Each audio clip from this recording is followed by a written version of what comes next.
महाराष्ट्र विधानसभा चुनाव का आज होगा ऐलान। महाराष्ट्र में बीजेपी की सहयोगी दलों के साथ सीट बंटवारा हुआ फाइनल।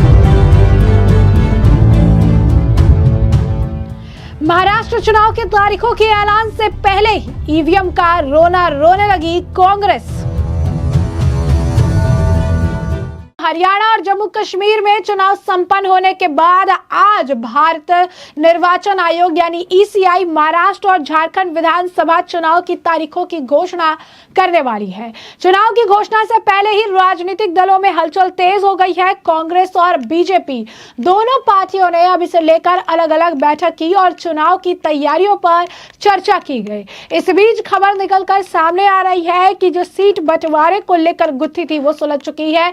जो सीट बंटवारा है उस पर फॉर्मूला अब बीजेपी और मायावती के बीच में जो है फाइनल हो चुका है और इसे लेकर इस रणनीति के तहत जो है वो आगे बढ़ते नजर आएंगे। ऐसे में आपको बता दें कि खबर है कि महाराष्ट्र में सत्तारूढ़ गठबंधन बीजेपी शिवसेना एनसीपी ने सीटों के बंटवारे की जो पेचीदा प्रक्रिया है उसे पूरी कर ली है। इसको लेकर कई नेताओं ने ऑफ द रिकॉर्ड संकेत दिए थे। भारतीय जनता पार्टी ने अब इसे लेकर आपको बता दें कि सूत्र जो है ये बता रही है कि पार्टी राज्य की 288 सीटों में से 158 पर चुनाव लड़ेगी और इसके साथ ही बीजेपी ने एकनाथ शिंदे की शिवसेना को 70, अजीत पवार की राष्ट्रवादी कांग्रेस को 50 सीटें देने की पेशकश की है। सवाल अब यह है कि महाराष्ट्र चुनाव में कौन होगा सीएम फेस। तो भाजपा की जो बैठक हुई सब दिल्ली की बैठक में हुई रणनीतिक बैठक के बाद सूत्रों ने बताया है कि गठबंधन में मुख्यमंत्री पद के लिए कोई चेहरा पेश नहीं करने का फैसला किया है। एकनाथ शिंदे के ही चुनाव तक सीएम का चेहरा बने रहने की उम्मीद है। दिल्ली में भाजपा की महाराष्ट्र कोर ग्रुप की बैठक में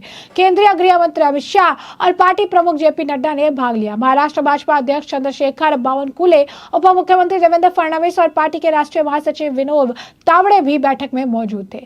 बैठक में एक बड़ी समस्या का समाधान भी निकाला गया है। आपको बता दें कि इस ब्लूप्रिंट में महायुति गठबंधन के सामने आने वाली चुनौतियों का समाधान किया गया है, जिसमें गठबंधन सहयोगी की ओर से ज्यादा सीटों की मांग और एनसीपी के अजीत पवार के गुट को सीटें आवंटित करने में भाजपा का आंतरिक प्रतिरोध शामिल है। बता दें कि सीएम एकनाथ शिंदे के नेतृत्व वाली शिवसेना 90 सीटें मांग रही थी, जबकि अजीत पवार की एनसीपी ने 70 सीटों की डिमांड की थी। अब जैसा कि हमने आपको बताया कि अब किस तरीके से सीट बंटवारे पर गुत्थी सुलझ गई है और जो है फॉर्मूला सच और सही और सटीक तरीके से बैठा लिया गया है। वहीं आपको बता दें कि दूसरी तरफ महाविकास अघाड़ी में खींचतान अभी भी जारी है। विपक्षी गठबंधन में यानी महाविकास अघाड़ी में अभी भी अपना व्यापक रोडमैप बनाने की कोशिश में लगा हुआ है। पार्टियों को राज्य की राजधानी मुंबई और नागपुर सहित कुछ सीटों पर खींचतान को सुलझाना बाकी है। कांग्रेस ने भी एक रणनीतिक बैठक की जिसमें घोषणा की गई कि महाराष्ट्र मुख्यमंत्री पर फैसला चुनाव के बाद लिया जाएगा। ये एक ऐसी स्थिति है जिसमें शिवसेना का उद्धव ठाकरे गुट जो है बेहद ज्यादा असहज है, क्योंकि मुख्यमंत्री के चेहरे को लेकर कई बार बयानबाजियों का दौर जो है देखने के लिए मिला है।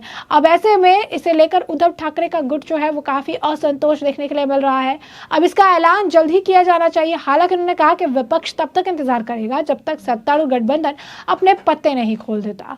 यही नहीं, इस दौरान दिल्ली में पार्टी अध्यक्ष मल्लिकार्जुन खड़गे की अध्यक्षता में आयोजित कांग्रेस की बैठक में नेताओं को हरियाणा की तरह अति आत्मविश्वास यानी ओवर कॉन्फिडेंस से बचने की सलाह दी गई है। महाराष्ट्र कांग्रेस के प्रमुख नाना पटोले और महाराष्ट्र प्रभारी रमेश चेत्रीथल्ला समेत राज्य के नेताओं को अन्य पिछड़ा वर्ग और मराठा आरक्षण जैसे संवेदनशील मुद्दों पर सावधानी से बोलने की सलाह दी गई है। जाटों पर अत्यधिक निर्भरता और ओबीसी को नजरअंदाज करने की वजह से हरियाणा में कांग्रेस को भारी नुकसान उठाना पड़ा था। अब ऐसे में आपको बता दें कि वोट बैंक पर भी बीजेपी का पूरा फोकस है। तो महाराष्ट्र में भी भाजपा की रणनीति में उद्धव ठाकरे, शरद पवार और कांग्रेस के एमवीए गठबंधन का मुकाबला करने के लिए विभिन्न अन्य समुदायों के साथ ओबीसी वोटों को एकजुट करना शामिल है। सत्तारूढ़ गठबंधन को भी मराठा वोटों का एक बड़ा हिस्सा जीतने की उम्मीद है। महाराष्ट्र में होने वाले विधानसभा चुनाव से विपक्ष को काफी उम्मीद है, क्योंकि इस साल की हुई लोकसभा चुनाव में सत्तारूढ़ गठबंधन पर भारी पड़ा था। उन्होंने दावा किया कि नतीजों में सवाल को निर्णायक रूप से सुलझा दिया गया कि असली शिवसेना और असली एनसीपी कौन है। भले ही चुनाव आयोग ने दोनों मामलों में विद्रोही गुटों को जो है पार्टी की अगर हम बात करें तो इसे लेकर पार्टी के अंदर जो मसला सुलझाया था और कहीं ना कहीं एकनाथ शिंदे जो है यहाँ पर बाजी मार गए थे। अब इसी के साथ साथ आपको बता दें कि अभी चुनाव के डेट्स का ऐलान होने बाकी है, लेकिन इससे ठीक पहले ही यहाँ पर एक खींचतान देखने के लिए मिल रही है और वो ये है कि इससे पहले ही कांग्रेस अब ईवीएम का रोना रोती नजर आ रही है। कांग्रेस के नेता राशिद अल्वी का बयान सामने आया है। क्या कुछ कह रहे हैं राशिद अल्वी, जरा सुनिए। देखिए, महाराष्ट्र के अंदर अगर फ्री एंड फेयर इलेक्शन होता है, जिसकी उम्मीद मुझे बहुत कम, तो भारतीय जनता पार्टी का सफाया हो जाएगा। लेकिन आज बड़ा सवाल है कि इलेक्शन कमीशन किस तरह चुनाव कराता है। ईवीएम की मशीनों पर भी शक और शुबा है, खिलवाड़ होता है उनके साथ। इसलिए कुछ नहीं कहा जा सकता कि महाराष्ट्र के अंदर क्या होगा। हमने छत्तीसगढ़ के अंदर देखा है, मध्य प्रदेश के अंदर देखा है, और अब हरियाणा के अंदर सारे एग्जिट पोल कह रहे थे, हरियाणा का हर नागरिक कह रहा था कि कांग्रेस पार्टी की सरकार बनेगी, लेकिन नतीजा आते आते कुछ और आया है। इसलिए महाराष्ट्र के अंदर सारे विपक्ष को दबाव बनाना चाहिए कि ईवीएम से चुनाव न होकर बैलेट पेपर से चुनाव हो, वरना मुझे शक है कि महाराष्ट्र के अंदर भारतीय जनता पार्टी की सरकार और इलेक्शन कमीशन कुछ भी कर सकते हैं। मतलब आप चुनाव होते हैं तो आप लोग चुनाव हार जाते हैं। मेरा कहना है कि अगर इस्राइल 600 किलोमीटर दूर से घर बैठे बैठे पेजर और वॉकी टॉकी के जरिए लोगों को मार सकता है, तो ईवीएम की तो कोई औकात ही नहीं है।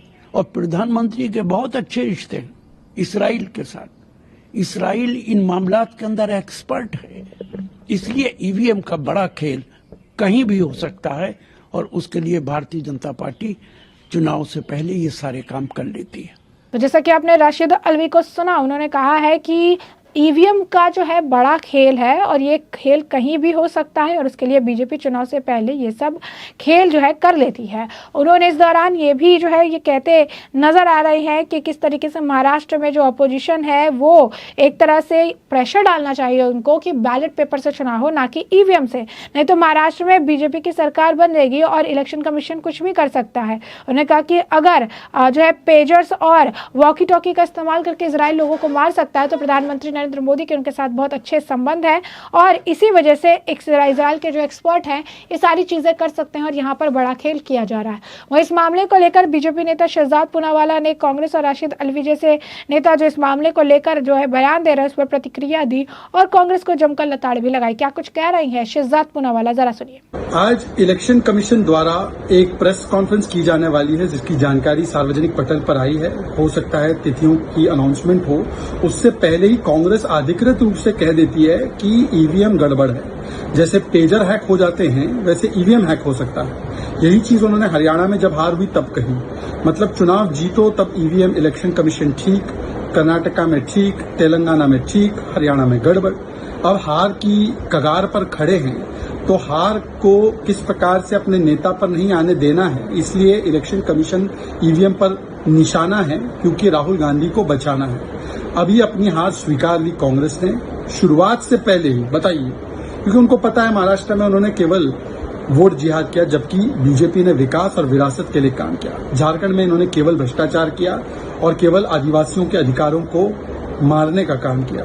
तो इसीलिए जो राइटिंग ऑन द वॉल है वो देखते हुए अपनी हार स्वीकार ली, पर कंडीशनल कमिटमेंट टू कॉन्स्टिट्यूशन है, इसीलिए चुनाव आयोग इलेक्शन कमीशन को गाली देना प्रारंभ कर दिया, ताकि एक एलिबाई, एक एक्सक्यूज बनाई जा सके राहुल गांधी को बचाने के लिए। तो जैसा कि आपने शहजाद पूनावाला को सुना, उन्होंने कहा कि जो इलेक्शन कमीशन है उसने अभी तक का प्रेस कॉन्फ्रेंस करने वाली है, 3:30 बजे प्रेस कॉन्फ्रेंस होने वाली है, जिस प्रेस कॉन्फ्रेंस में वो झारखंड और महाराष्ट्र में होने वाले चुनाव के जो डेट्स है उसका ऐलान कर सकती है। और इससे ठीक पहले ही कांग्रेस जो है उन्होंने अब हार मार दी है। कांग्रेस के जो नेता है राशिद अलवी और बाकी जो नेता है वो कह रही है कि पेजर्स को हैक कर दिया गया, तो ईवीएम को भी हैक किया जा सकता है।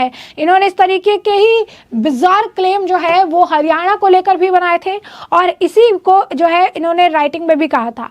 अब यहाँ पर उन्होंने महाराष्ट्र और झारखंड में होने वाले चुनाव से ठीक पहले ही अब हार मान ली है, और यहाँ पर साफ तौर पर देखा जा सकता है कि ईवीएम के एक बहाना है परिवार को एक और हार से जो है बचाना है, क्योंकि ईवीएम पे पहले ही जो है दोष मर देंगे तो यहाँ पर हार का ठिकरा जो है एक परिवार पर नहीं फूटेगा। तो ऐसे में हमने आपको जो पूरा मामला है ये बड़ा विस्तार से बताया कि पूरा मामला क्या है। इस मामले पर अब आपकी भी जो राय हो हमें कमेंट सेक्शन में कमेंट करके जरूर से जरूर साझा करिएगा।